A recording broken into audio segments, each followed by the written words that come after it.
Pekan ini, kabar pekan ini.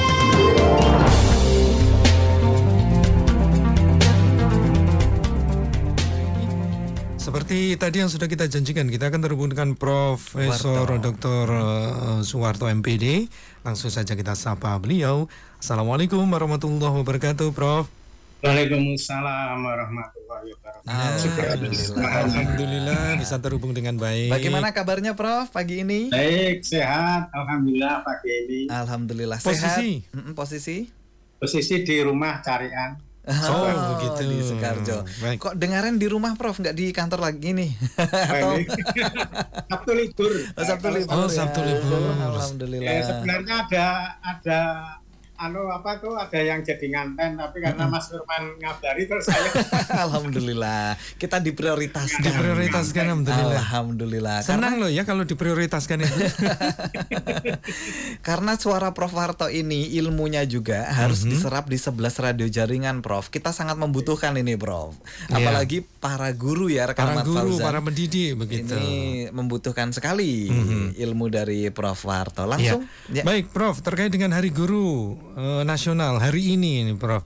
Apa yang ingin Prof sampaikan kepada para guru di Indonesia? Ya, jelas ini tanggal 25 November merupakan Hari Guru Nasional, ya kan? Nah, mari kita kaji kualitas guru kita masing-masing gitu. Kita masing-masing kan pernah jadi siswa. Kita masing-masing pernah mempunyai guru, ya. Apalagi anak-anak kita juga mempunyai guru, cucu-cucu kita juga mempunyai guru. Nah, kita bisa introspeksi, bisa mengevaluasi bagaimana kualitas guru kita gitu loh. Ya, kita tahu bahwa namanya guru kan harus bisa digugu dan ditiru. Digugu, ditiru otomatis kan harus bisa jadi teladan. Ya, teladan itu dari berbagai sisi kan itu ya. Bisa teladan dari sisi kejujurannya, bisa teladan dari kedisiplinannya, dari teladan dalam penguasaan materi maupun penguasaan teknologi. Berdasarkan pengalaman saya dalam mendiklat, baik di Prajab maupun di Daljat. Ya, Prajab itu kan prajabatan yang didiklat yang dikenakan kepada lulusan S1 tetapi dia belum sebagai guru. Tapi kalau diklat yang Daljat itu diberikan diklat itu kepada guru yang sudah betul-betul jadi guru, baik tetap yayasan maupun tetap PNS. Nah, dari pengalaman saya bersinggungan dengan mereka, memang banyak ya terkait dengan kompetensi yang harus dimiliki seorang guru. Tetapi rata-rata itu kelemahannya pada bidang IT. Kan guru sebelum ngajar, ya. Jadi guru sebelum ngajar kan membuat RPP. Di dalam RPP itu ada identitas, ada KI, ya, kompetensi inti, KI 1, KI 2, KI 3, KI 4, KI 1 itu kan hablu minallah. KI 2 hablu minan nas, KI 3 pengetahuan, KI 4 keterampilan. Dan di bawah itu nanti ada KD-KD, kompetensi dasar yang harus dimiliki oleh peserta didik.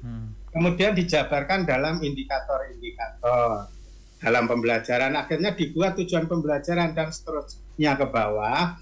Nah itu saya mendiklat itu. Nah, rata-rata ketika dalam keterlibatan pembelajaran kan diperlukan kemampuan guru dalam penggunaan teknologi dalam pembelajaran. Nah, dengan demikian kalau guru bisa memanfaatkan teknologi dalam pembelajaran akan bisa memotivasi siswanya dalam pembelajaran, sehingga dengan demikian ujung-ujungnya nanti akan bisa meningkatkan prestasi siswa dalam pembelajaran yang Bapak Ibu ajar, mestinya begitu. Tetapi pengalaman saya terkait dengan membuat RPP, perangkat pembelajaran, yang mana dalam membuat perangkat pembelajaran itu ada RPP, ada bahan ajar yang harus dibuat, ada alat evaluasi yang harus dibuat, ada bahan ajar yang harus dibuat, ada media pembelajaran yang harus dibuat. Nah, biasanya dalam media pembelajaran itu terkait dengan pembuatan video, YouTube, pengambilan gambar, pemotongan gambar, rendering, dan seterusnya itu masih lemah di guru-guru. Iya. Ya, guru-guru kita itu kadang-kadang kalau memberi media itu ngambilnya dari YouTube. Oh begitu. Tinggal Ya, download kalau begitu. dari YouTube belum pas dari yang direncanakan guru. Kalau Betul. dia bisa bikin sendiri, unggah sendiri di YouTube, nanti durasi yang diperlukan pun bisa disesuaikan. Tapi kalau di YouTube kan nggak bisa panjang-panjang. Nggak bisa, Iya. Padahal kayak kalau kita nyetel video 12 menit itu di kelas itu terlalu lama. Lama. Iya. Dan tidak menarik jadinya. Ya, mestinya hanya diputar 2 menit, 3 menit, nah kan itu hanya sebagai trigger aja. Bagaimana siswanya supaya nggak ngantuk, termotivasi, ikut terlibat dalam pembelajaran. Mestinya begitu. Menarik. Jadi kelemahan itu saya menemukan ada di bidang di situ. Rata-rata itu, apalagi daerah pedalaman, Kalimantan, ya. Ada ya, di kelas saya sekarang ini ada yang dari Kalimantan, beberapa di tempat itu jauh. Jadi dalam kondisi semacam itu memang kualitas guru terkait dengan media pembelajaran, terkait dengan keterlibatan guru, kemampuan guru dalam membuat media ini tidak terlepas dari IT kan. IT, tidak terlepas dari teknologi. Nah, ini yang paling banyak saya temukan. Sehingga untuk peningkatan kualitas sesuai dengan Hari Guru Nasional tanggal 25 November ini, saya lebih mengangkat tentang bagaimana guru bisa meningkatkan kualitasnya di bidang IT untuk digunakan dalam pembelajaran sehingga akan meningkatkan kualitas pembelajaran. Baik, ya. Jadi garis besarnya yang perlu ditingkatkan adalah IT ya. Penguasaan IT, kemudian keterlibatan IT dalam proses belajar mengajar agar belajar yang sesuatu yang berat terasa asik, terasa menyenangkan, terasa ringan gitu ya, mudah diterima. Menarik. Dan seperti yang disampaikan oleh Prof Harto tadi, berarti rekan Ahmad Fauzan, sebenarnya seluruh guru bisa jadi konten kreator. Nah, itu yang perlu kita sosialisasikan begitu ya. Iya, jadi konten kreator kalau yang sudah lulus pendidikan. PTP otomatis bisa kreator itu. Karena itu dituntut itu. Dituntut ya, dan memang ya, harus nanti bisa. Kan dia gini Mas Evan, dia itu ngajarnya kan 2 kali 2 jam ya. Sekitar kalau 35 kalau PGSD itu 2 kali berarti 70 menit. Nah, 70 menit itu disorting, setelah disorting dipotong-potong, digabung lagi, tetapi hanya muncul 10 menit atau 12 menit. Menarik. Itu yang diunggah di LMS, Learning Management System, yang dinilai oleh instruktur itu. Sehingga guru-guru yang sudah lulus PPG tentu akan jadi kreator. Waduh. Sebentar Prof, berarti Prof Harto ngambil gambar bisa, ngedit bisa, motong bisa Prof? Ya. Tapi butuh waktu yang lama. Butuh waktu yang lama. Tidak ada waktunya. Iya. Berarti butuh tim ya. Butuh tim Prof, butuh tim. Waduh, menarik. Ya, ini sebuah tuntutan ya. Sekarang sudah menjadi tuntutan. Kalau dulu waktu kita sekolah, kita kuliah, itu belum sampai ke titik ini begitu. Betul. Tapi sekarang sudah menjadi kebutuhan ya, Prof. Ya, karena kan dulu tidak ada daring, dulu luring. Nah, ketika daring mau tidak mau kan kita harus menguasai IT. Termasuk juga memutar video atau mengambil video dari YouTube itu untuk media pembelajaran. Baik. Di penggunaan teknologi dalam pembelajaran, maka guru-guru tahu istilah PPACK. P-nya pedagogical, P pedagogical, and knowledge ya. Content knowledge. Jadi semua guru tahu istilah PPKCK. Jadi pemanfaatan teknologi dalam pendidikan. Baik, menarik. Terima kasih Prof. Itu benang merah pertama dulu ya rekan Mas Fauzan. Nah kemudian ini satu pertanyaan yang mirip dengan Prof Jarwo tadi, begitu Prof. Jadi Indonesia ini negara yang sangat luas, memiliki banyak guru dan siswa. Tentu guru yang unggul sebenarnya banyak banget. Hanya rata-rata tentu dianggap kurang unggul dibandingkan negara lain seperti Singapura, Swedia, dianggap memiliki kualitas pendidikan yang lebih bagus katanya. Seperti itu ya. Menurut Prof Harto sendiri seperti apa nih Prof? Ya, kita melihat keadaan nyata ya kan di negara Swedia, negara Indonesia ya jauh luasnya sangat luas Indonesia. Sudah barang tentu ngurusi orang banyak, ngurusi daerah yang sangat luas itu lebih sulit dibanding ngurusi negara yang semprit. Singapura itu negara kecil. Singapura negara kecil, Swedia negara kecil, Indonesia itu dari Sabang sampai Merauke. Ya. Apalagi ketika pandemi seperti kemarin itu, ketika pandemi aja ya, ini sebagai contoh aja. Kalau negara kecil itu kan tidak ada masalah ya. Kalau Indonesia dari Sabang sampai Merauke jadi problem. Jadi huru-hara. Kalau tidak ada jaringan internet, itu kan tidak bisa belajar daring. Iya. Nah, apakah dari Sabang sampai Merauke semua sudah ada jaringan internet? Belum. Jadi ada masih blank, ada yang ada jaringan, ada yang blank, ada yang jaringan. Nah, ketika ada jaringan, pembelajaran daring bisa jalan. Tetapi ketika di daerah tempat yang tidak ada jaringan, pembelajaran daring nggak bisa jalan. Maka ketika COVID kemarin itu ya Menteri Pendidikan mumet betul ya. Ya termasuk kita yang terjun di dalam pendidikan tuh betul-betul mumet melihat kondisi yang semacam ini kan. Karena begitu luasnya Mas Firman. Iya betul. Begitu luasnya Indonesia itu. Karena tentunya beda. Kalau kualitas guru memang ada di Indonesia yang begitu. Iya. Jadi juga tidak harus bisa melayani, tidak bisa melayani jumlah siswa yang begitu jutaan dari Sabang sampai Merauke.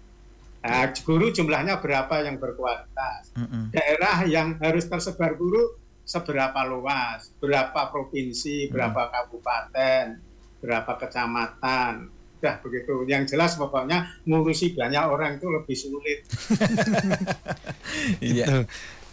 Ya, berarti ini terkait dengan kualitas dan juga kemampuan kreativitas guru dalam mengajar. Ternyata sangat dibutuhkan peran serta pemerintah untuk menyediakan akses internet. Ya, sangat jelas itu, sangat jelas. Itu baru internet loh Mas, belum sarana belajar. Karena saya terjun di sekolahan itu sangat memprihatinkan. Contohnya, saya masuk SD, itu punya LCD cuma satu Mas. Digotong-gotong, jadi ketika pindah-pindah gitu ya. Ngajar kelas 3 digotong ke kelas 3. Nanti ngajar kelas 5 gotong kelas 5. Jadi memprihatinkan, itu baru LCD loh. Tapi kalau kita lihat perkembangan di Singapura, pembelajarannya tuh pakai touchscreen sekarang. Aduh. Nah, jauh sekali. Karena pakai touchscreen kita masih blackboard, pakai kapur. Pakai kapur, bayangkan. Sana layar sentuh sudah ganti slide, di sini masih usung-usung LCD gitu ya. LCD lah. Tapi kalau ini kan sebenarnya pemerintah Mas. Iya, itu ranahnya pemerintah menyediakan sarana dan prasarana, dan itu juga sebenarnya kalau dilaksanakan kan juga menjadi bagian dari perintah undang-undang pendidikan kan sebenarnya. Iya, walaupun sudah dinyatakan 20% dari anggaran belanja negara untuk pendidikan, tapi nyata pun masih kurang. Kurang ya. Baik, waduh. Ini Prof, Prof, nanti ini Prof Harto kok berani banget loh ini menyuarakan. Gak apa-apa ya, Prof. Lapangan ya. Saya lapangan. Jadi memang tahu betul ya kondisi. Monggo rekan Ahmad Fauzan. Iya. Ini menjadi catatan ya, jadi tidak hanya sekedar memperbaiki kualitas dari guru, tapi juga sarana dan prasarana harus dilengkapi begitu. Ya masih banyak guru yang berjuang di daerah, Prof, di pedalaman perbatasan Indonesia. Bagaimana menurut panjenengan perhatian dan penghargaan seperti apa yang sebaiknya terpenuhi agar kita bisa mengapresiasi perjuangan mereka begitu? Iya, masalahnya guru ini pahlawan tanpa tanda jasa itu. Itu loh, jargonnya kan itu. Harus dirubah dong. Itu betul-betul nyata gitu ya. Dia mau berjuang di daerah pedalaman, daerah perbatasan yang sulit akses ya. Semuanya serba sulit sebenarnya kan.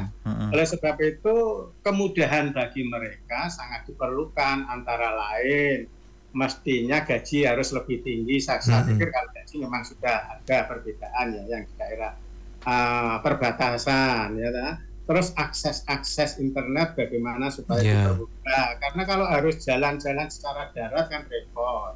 Bagaimana komunikasi bisa berjalan. Nah, selain itu juga kalau sudah sekian tahun ingin pindah kembali ke kota mestinya ya diberikan akses, dipermudah. Sehingga dengan demikian ya ada pergantian atau sirkulasi, tidak selamanya ada di pedalaman, tidak betul. batasan kan begitu. Mm-mm. Kan kasihan kalau saudara kita nggak bisa pindah, tapi kondisi sejak awal sampai pensiun berada Kayak di gitu.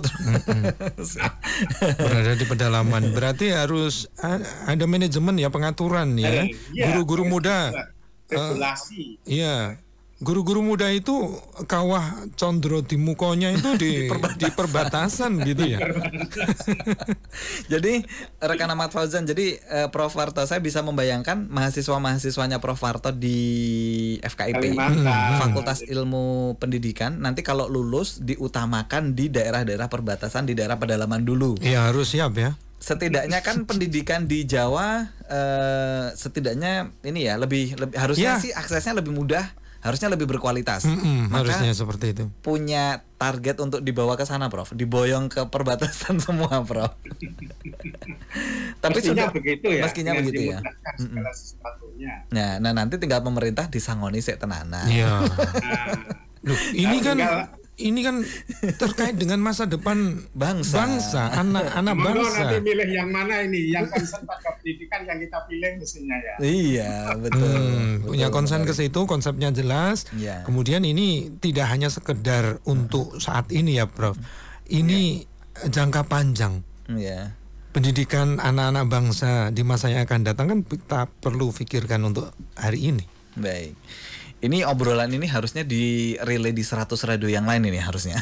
Iya. Biar semuanya mendengarkan sebenarnya. Atau gitu ya. sekaligus audiensi dengan Mas Nadim begitu. Iya. kita kapan-kapan buat acara bareng ya, Prof ya, berarti insya Allah ya dengan Mas Nadim ya. Ya, kalau perlu ada menterinya gitu. Iya, menterinya Mas Nadim itu loh maksudnya, Dapat Prof. masukan dari orang lapangan gitu. Menarik. Iya.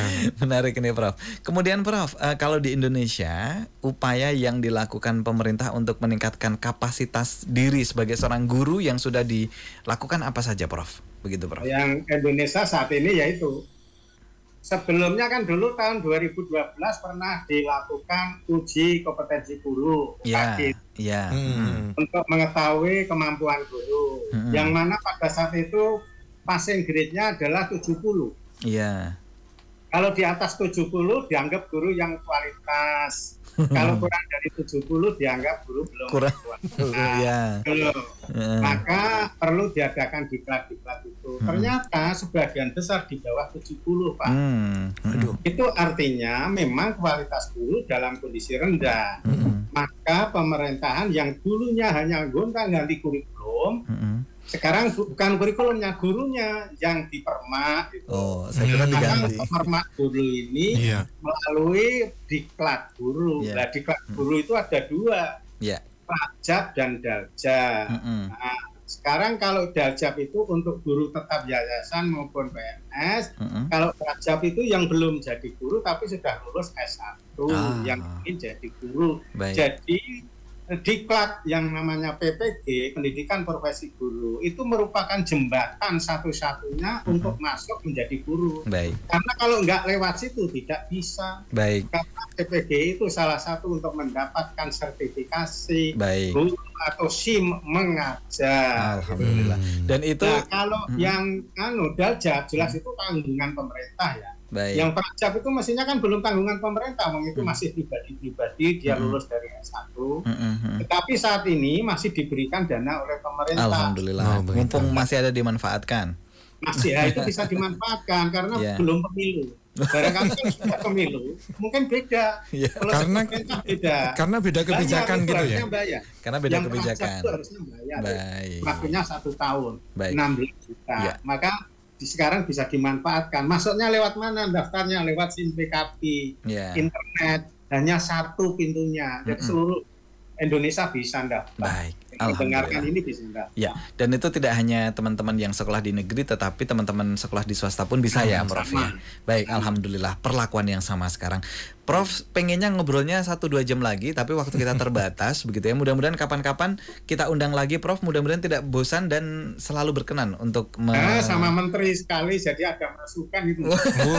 Ini Tantangan kita siaran buat nasional produser. beneran ya. Pakai ium kan gampang pakai ium. Iya. Terima Biar kasih. nanti diurus sama produsernya nanti.